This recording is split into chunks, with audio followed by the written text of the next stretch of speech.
Jahira, Boo is trying his best to explain, but I still do not understand your anger. Do not hide behind your hamster, Ranger. You do not understand because you do not listen.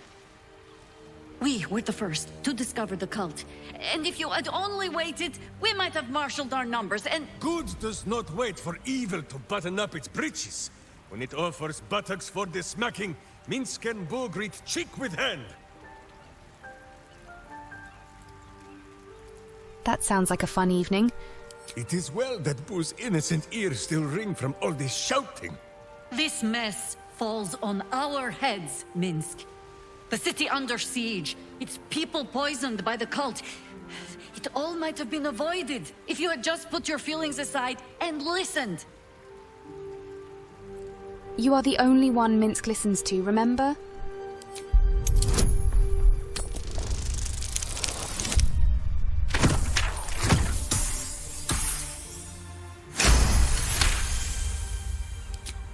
You mean the doppelgangers? It is no comfort to me that my face made this fool all the easier to lead. The point remains. You meant well, Minsk. But you exposed the city to harm. You helped the cult spread. And worse, perhaps than any of this, you forced me to leave you behind. But this is where Minsk falls short of the understanding, Jahira. What else is a berserker for, if not to charge into danger ahead of his Waclaren? The Wicklaren, wise women of Rashomon, each bonded to a berserker bodyguard for life. There is no higher title, nor deeper bond in all of Rashomon custom.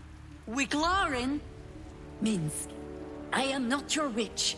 You are not my bodyguard. This is not some high lodge of your homeland. Boo agrees you're a queer kind of witch. But this city is a queer place.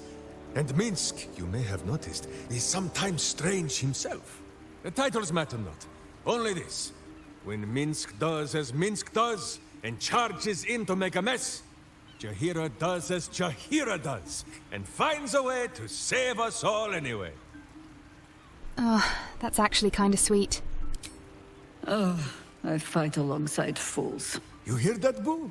We fight alongside a Waclaren again. I am your friend, Ranger. I am not your witch. There will be no ointments or healing balms. Not even for Boo? Shadowheart's memories will be a heavy load for her to carry. But her suffering is over, and so is her parents'. I hope she finds comfort in that. It is no small thing to slay one's life-bringers. Shadowheart did what was right, not what was easy. Shadowheart's parents are at peace. And so she, it seems.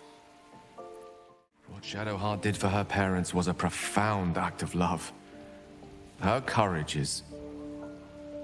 well, it's quite something to behold. I'm so glad Shadowheart's ordeal is over. It'll be a long time before she'll come to terms with all this. But at least now, she can start. Free of Shah.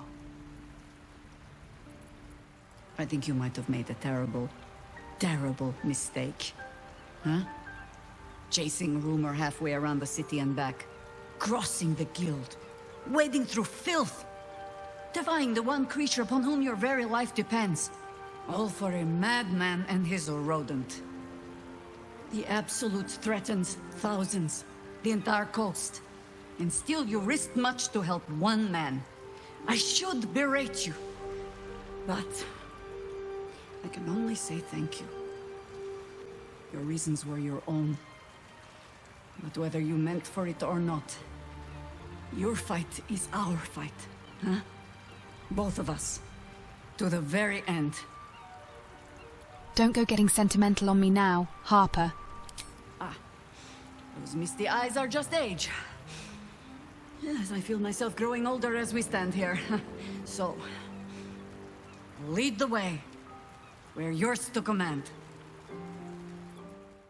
My friend, now we have settled the matter of the guild. I fear there is something I must tell you. You and Boo both. It may shock you both to know, but Minsk and this Stone Lord, they are one man. The same one man. And that same one man is Minsk. You can't blame yourself. The cult were manipulating you. Minsk does not blame Minsk. Minsk blames the Stone Lord. But if the Stone Lord is Minsk, then, well, Minsk grows dizzy. I wish to believe the Stone Lord's evil was the worm alone, attainting my thoughts with foul dung. But I see now, the dawn was within Minsk all along. So I wonder, if Minsk can be a villain, and the Zhentarim now stand as the city's protectors, must it be so with all creatures? Is there good and evil within us all? Boo calls this nonsense. Less thinking of bad thoughts, says he, and more breaking of bad bones.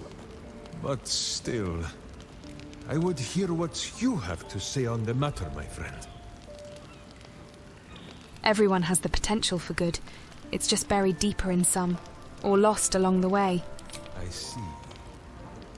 I ask only because this throwing of our lot in with the Zhentarim, I can see the good in it if I stop and squint for a moment. Evil might be turned to virtuous ends, like hoisting a goblin by the toes so that you might use him to club another, larger goblin. But a word of warning, if Minsk may. No matter how mighty the warrior, you cannot swing a goblin forever. Sooner or later, it comes time to set the dizzy little demon down and do battle with him all the same. Do you understand my meaning? Explain it to me again, slowly. Let me find a chance to demonstrate instead. It need not be a goblin. An unmannerly halfling will do. The point is this. You say the path between good and evil is not always clear. Very well, says Minsk, who has always guided my boots, and so now he shall guide yours too. My hamster's hopes are a heavy burden to bear. We must not let him down. Doesn't look like anyone's been here in a while. Perhaps people lost faith. Or forgot about it. I wanted to come here. To see if I felt anything that I hadn't done before. Now that I know what I know. Now that I know who I am. And do you feel anything? Loss. Actual loss, not Shah's oblivion. I had my family. For too short a moment. Now they're gone. By my hand. You did what was necessary. You freed them and yourself. But why does freedom have to feel like I've lost everything? Perhaps I could have saved them. Or perhaps Shah would have helped me forget them. Instead, I've neither.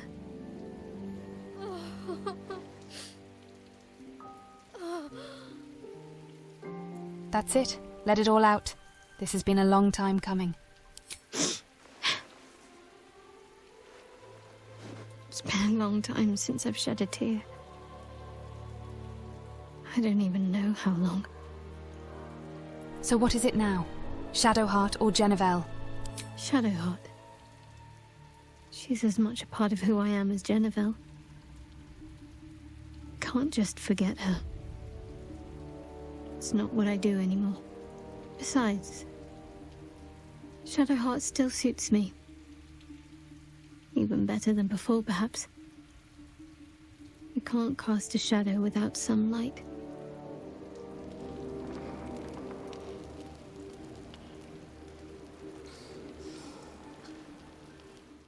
Omeluum tells me I have you to thank for its safe return. We know the risks when we go out into the field, but to lose my friend in such a way would have been most disheartening. You should stick to reading books. It's much safer. I know a wizard over in Elturel who'd disagree. Incurable paper cuts are no laughing matter. If there's any conclusion to be drawn from this, I think it's that Omeluum and I are safest back in the Underdark. Our research there must continue.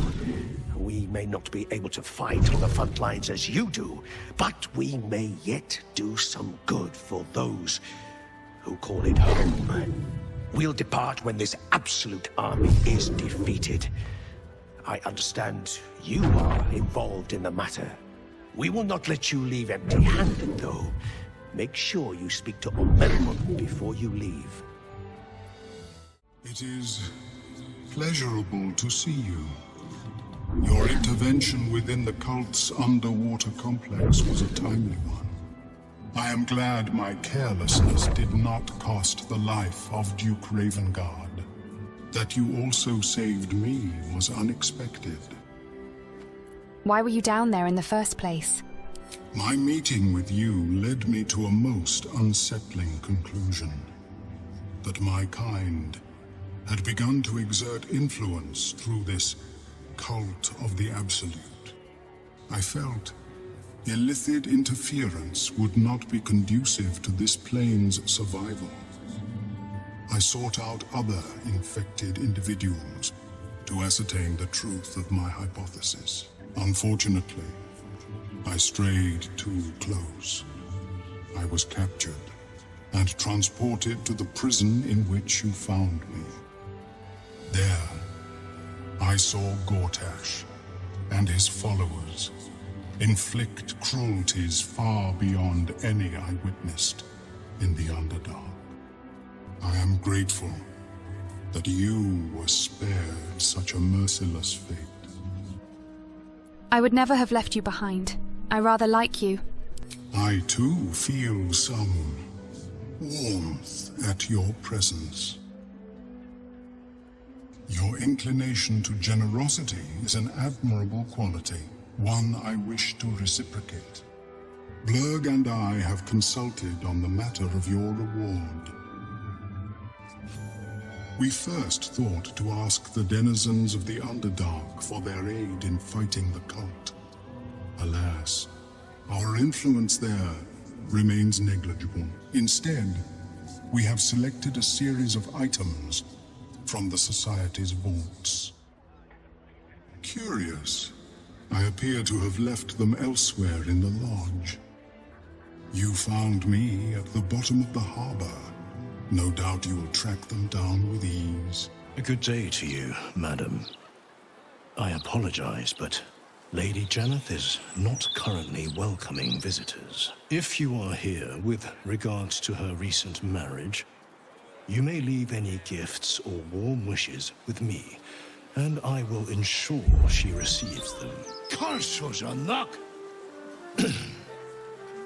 Forgive me.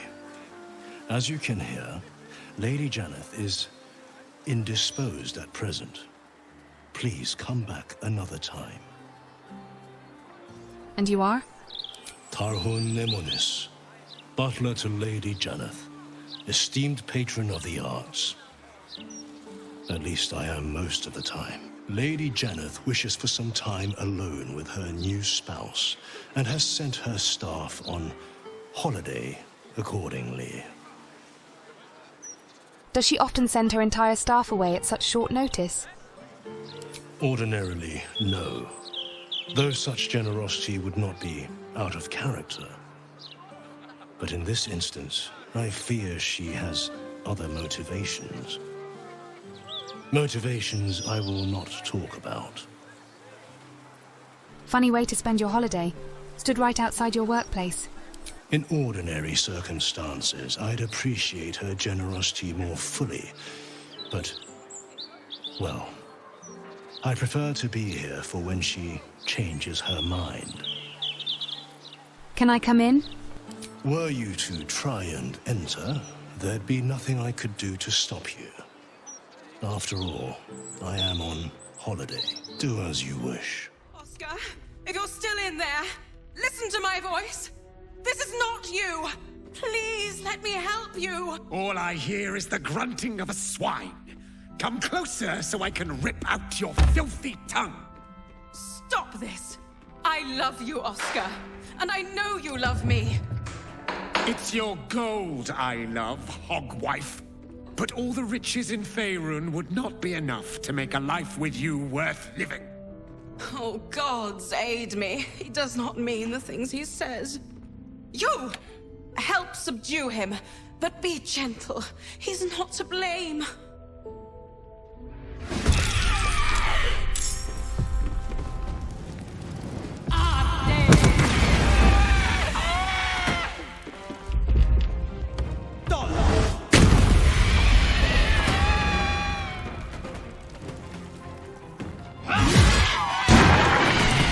Still breathing. Thank you.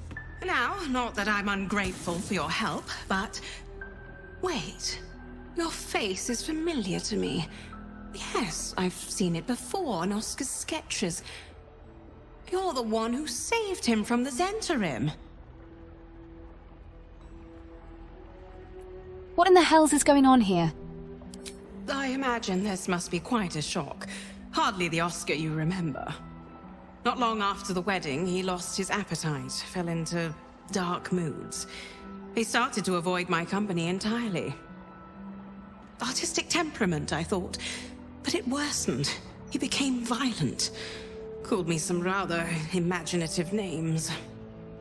I hesitate to say it. Something unnatural has taken hold of him. Oscar has been possessed. Yes, that much is obvious. The last time I left this room, the walls started bleeding, and a portrait of my mother tried to bite me. Flying furniture and screaming portraits I could deal with, but to see my husband reduced to such a state... I can't come within arm's reach without him trying to strangle me. And he calls me such vile things. It hates everyone, but it loathes me. It's not him. I know he would never hurt me, and I promised I would let no harm come to him. As you can see, I've already failed. It's obvious he needs more help than I can give.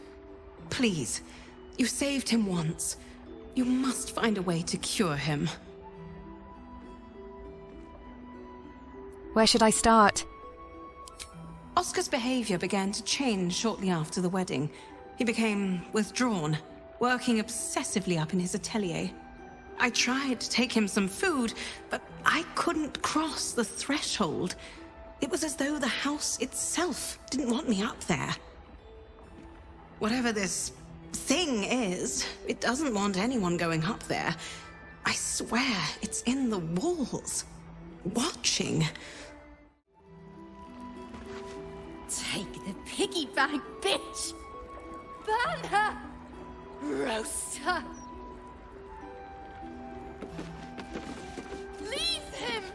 He is mine!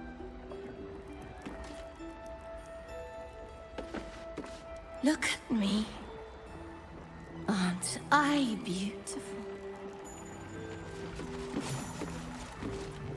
The portrait is ice cold to the touch, filling you with a sense of overwhelming dread. So why is the woman smiling?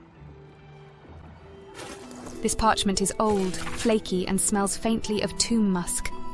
Dearest Monsieur Fervus, I so appreciate the desperation of your correspondence. Heartbreak can impose such a terrible burden.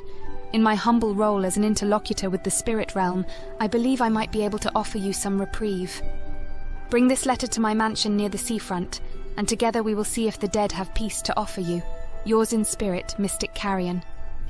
P.S. The door is regrettably stubborn, so you must speak its preferred words. Secreta Mortuorum.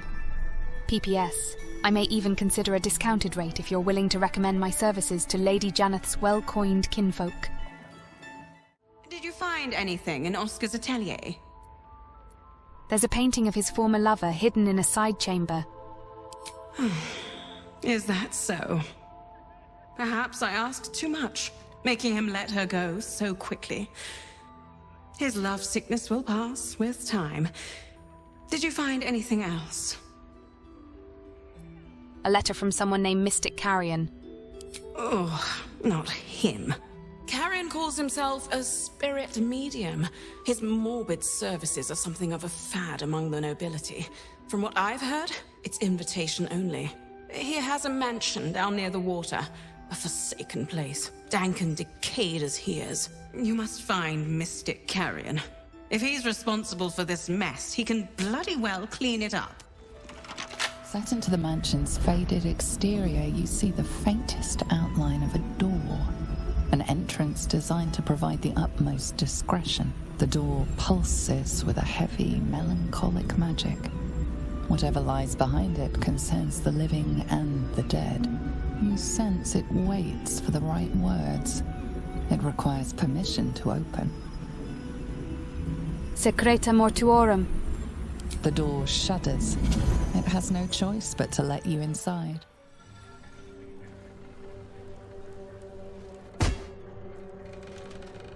You do not have an appointment.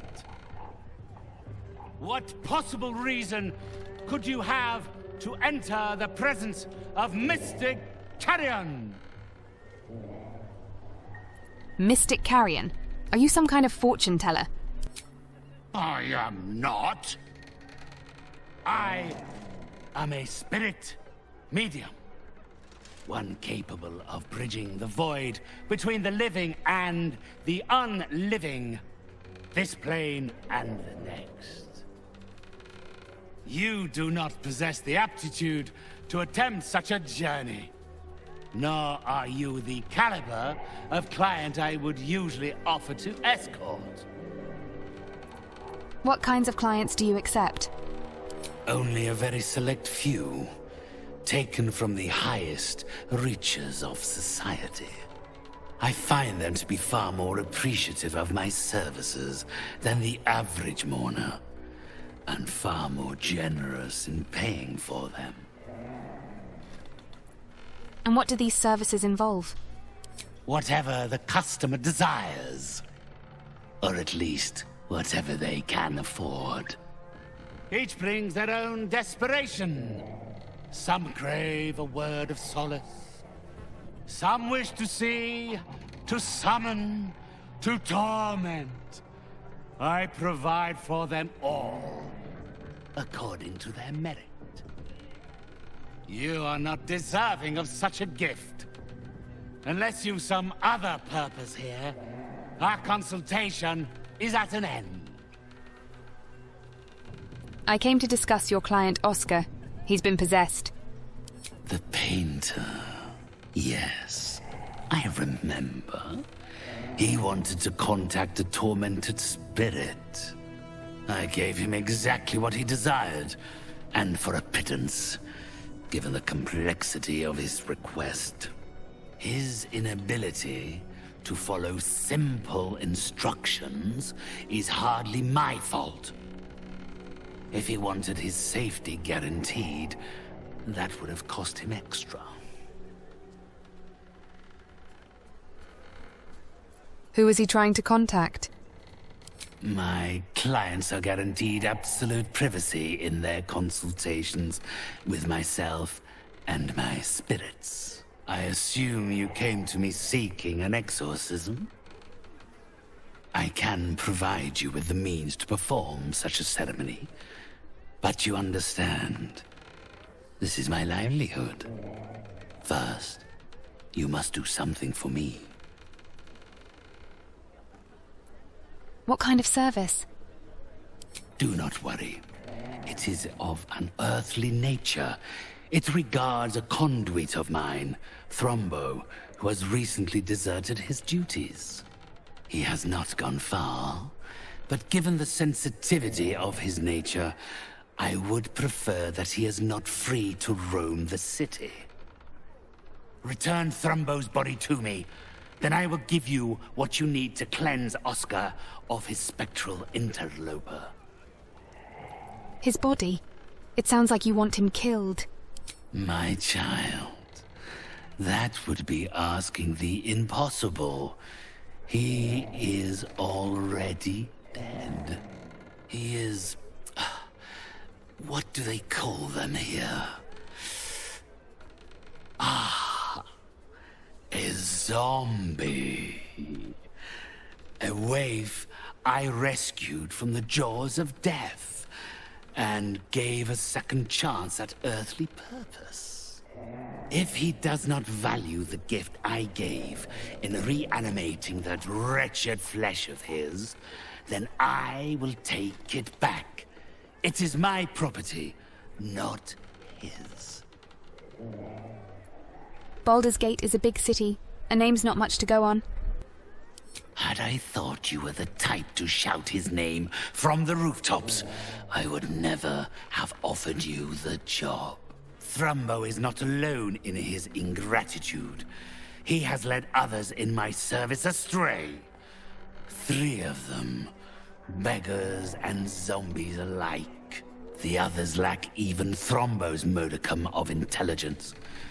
It should be no great task to wring his location from one of them. Very well, I'll bring you Thrumbo. You agree to free Oscar. Then, with the spirits herein our witnesses, the arrangement is made. They will follow your progress with great interest. As will I. What are you doing in here? The man's stench is unmistakable. Death, decay, despair.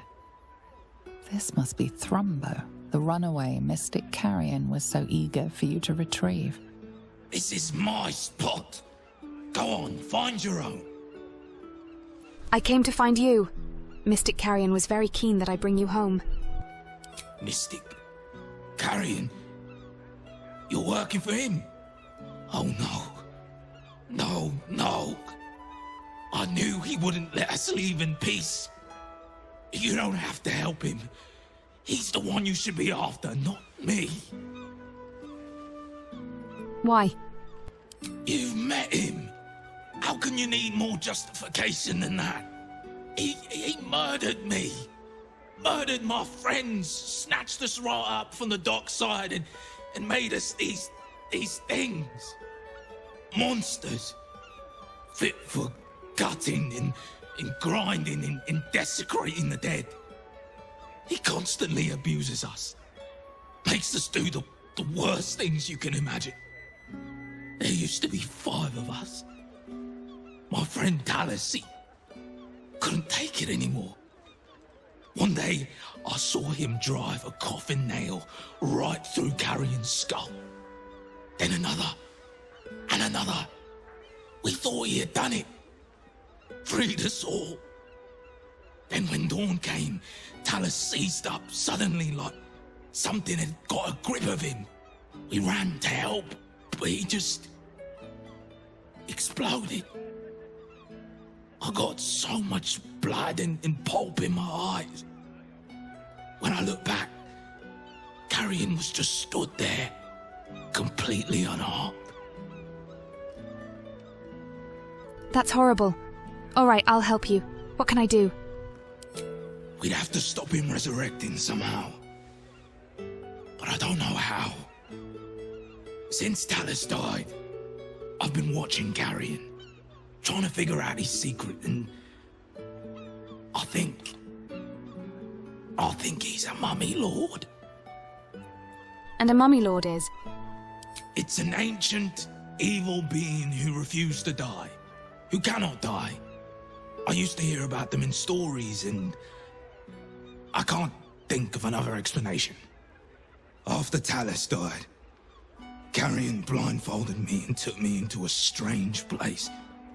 A foul and ancient place. Somewhere the living wouldn't dare to tread. Down there, he showed me a jar. Said it contained the secret to eternal life. And if I behaved, he would share it with me. I think it was his heart. I'm not stupid. I know what he did to my friend. Gods, how I'd love to smash that bastard jar. That's how you kill mummy lords, you know. I'll find and destroy the jar. Where should I start? I'm not sure. But in the house, beneath Carrion's salon, there's a chamber. He never lets anyone down there, so it must be hiding something important. Perhaps it's there. But be careful if you return to Carrion. He'll know you spoke to me.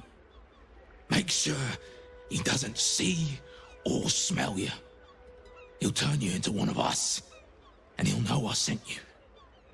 I don't want to die like Talus did. I want to live. Well, you know what I mean.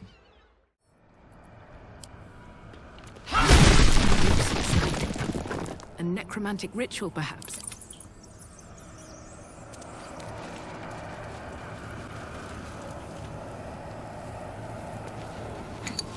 This jar, it feels like death itself. A sure sign of necromancy at work. The upper part of this parchment describes the necromantic ritual spells employed to inhere portions of a creature's spirit within its extracted organs, and then sealing these spirit-infused organs inside funerary urns and hiding them to preserve the life force contained therein. The bottom of the parchment is crossed by a scrawl of crooked letters that decipher as follows. A brilliant idea, but not an idea of genius such as the concept it inspires in me. Where better to hide such precious treasure than inside the animated body of a guardian who doesn't even know it's there? A jar that grants immortality hidden inside a zombie. It's almost poetic. You came back. Please, tell me you found a way to destroy Mystic Carrion. I know where Carrion keeps his canopic jar. It's inside your chest. What? His rotten heart was inside of me this whole time. Get it out. I have to get it out.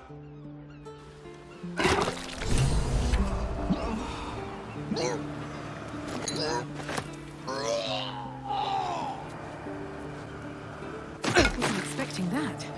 This jar fights back.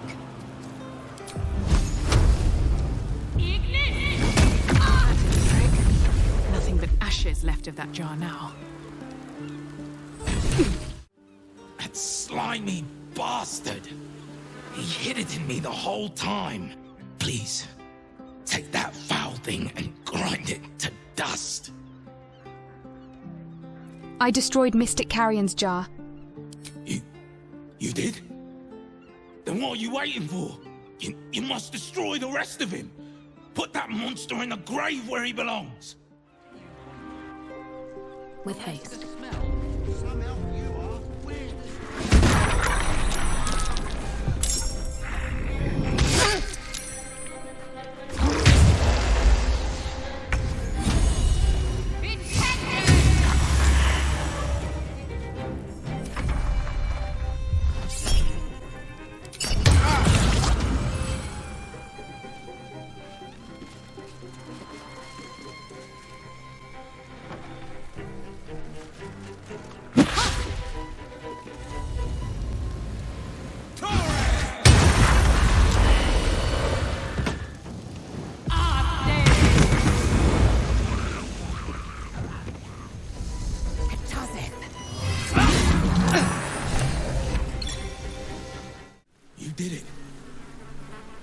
He's gone.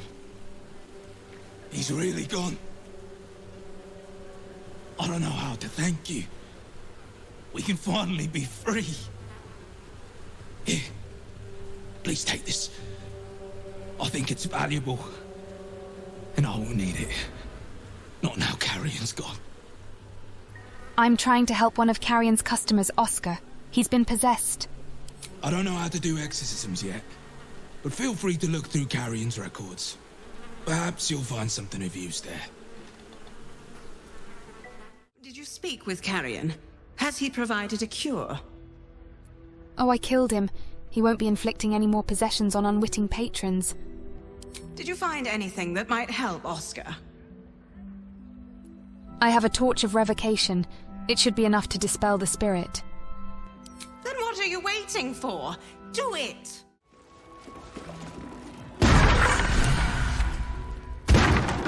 Oscar! Where is he? Where is he? Who are you? Get out! Get out! Please, Carrie, my darling, listen to me. You brought me here. You did this.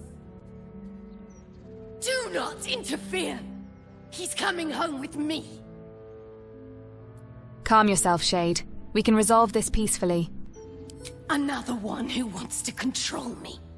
He called me here. Trapped me. Pathetic little childish boy. I only wished to explain myself, to make you see how... No! Enough of your whining. Enough!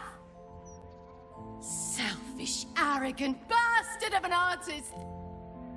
I wanted to be left in peace. Please, tell us what happened to you. And how does that help me? Or is it just to help him? Why does everything always have to revolve around Oscar Beverus? Oh, my sweet Carrie. What did I do to you? Save your tears for the ethereal plane. The Kerry Oscar spoke of was kind and gentle. This isn't the real you.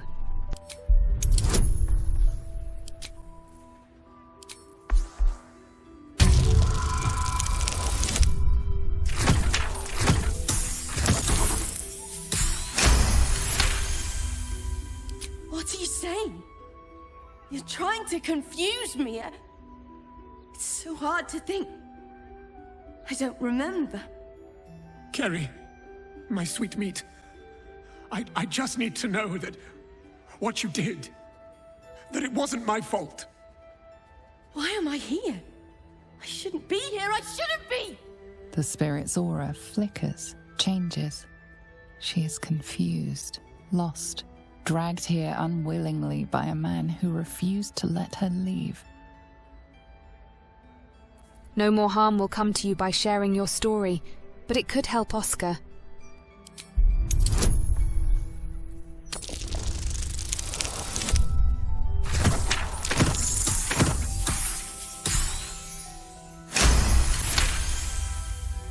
Fine. If Oscar wants the truth, he can have it. We were a fling, nothing more. My decision had nothing to do with him. I did this because I was so fucking sad. All the time. Oscar finds it easier to imagine a world where women kill themselves over him than one where they have their own fucking problems. I'm sorry, Carrie. I had no idea. But I was truly not to blame. No, you weren't. So you and your poxy paintings stay away from me! We're done, Oscar. Over. Now let me rest in bloody peace. Gods, what a mess I've made of it all. My sweet Ferelia. I've been a rotten fool, haven't I? And yet you never left my side. It will take more than a ghost to scare me away. Though I wish you'd come to me sooner. At least you'll have a great story to tell the grandchildren. Perhaps not. I think this sorry episode is best left out of the family history. Though it was quite the adventure. Such torments I put you through, my love. But even at my worst, you never left my side. I'm so very sorry. I wish you both a long and happy marriage. Please, Before you go, I must pay you back. Come upstairs to my atelier. I promise you'll leave with something priceless. Immortality. Here she is, the hero of the hour. Brushes are oiled, the canvas prepped, and you... well, you're comfortable. That's the main thing. So, shall we begin? How long is this going to take? Oh, not long at all. I've rather a good memory for faces, and I've been sketching yours since my return. I just need to add the final touches to capture that unique twinkle in your eye. So, are you ready? Ready as I'll ever be. Wonderful. Stand yourself just there, and voila! All it needs now is a name. Something to capture the spirit in which it was created. The Ghost Whisperer. Perhaps not the thing you'll be remembered for, but a fine quality, nonetheless. Adds a certain mystique, I think. Please, take it in for a moment. It's not every day one's face is preserved for posterity.